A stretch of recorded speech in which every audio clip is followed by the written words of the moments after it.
منكم رفعتوا راسنا والله. راسك مرفوع سيادة الرئيس. الله يسلمك. شو الجول هذا المرتب اللي طبعا الجول جابه الكابتن عمر خريبين. معك السلام عليكم سيادة الرئيس، كيف الحال؟ الله يعينك. الله يسعدك. شلونك؟ ان شاء الله بخير. الحمد لله بخير، طمني عنك. شو الجول الحلو هذا؟ ايه بفضل الله بفضل الله، والشباب ما قصروا اليوم.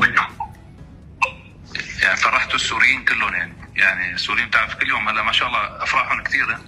اكيد. فمحتاجين كثير من النشاطات حتى يعوضوا عن الخسارات اللي خسروها ب 14 سنه الماضيه. الحمد لله. فكل خطوه بتعملوها بتفرحوا قلوب السوريين فيها، كل ما بيكون ان شاء الله لكم هيك يعني قدم وسهم كبير في اسعاد السوريين. ان شاء الله. إن شاء الله. اكيد اكيد سيادة الرئيس، للامانه هذا هدفنا. بنعرف انه عشنا ظروف كثير صعبه والناس كلها بحاجه للفرحه، وان شاء الله تكون هي البدايه.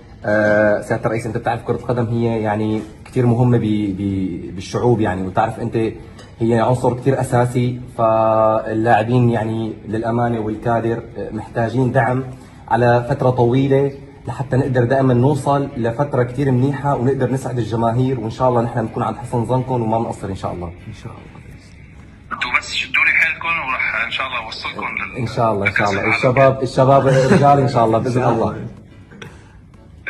شوي صبر. راح ارجع اعمل لكم البنى التحتيه تبع الملاعب والفنادق الرياضيه والاشياء هي. اكيد ان شاء الله متبنيه انا وحكيت مع كذا دوله الله راح يساهموا بالاستثمار بهذا القطاع بشكل جيد. ان شاء الله. وانتم ان شاء الله ما بيخاف عليكم، بس بدنا اسم قوي يرجع اكيد لسوريا اكيد ان شاء الله بين باذن الله. ان شاء الله.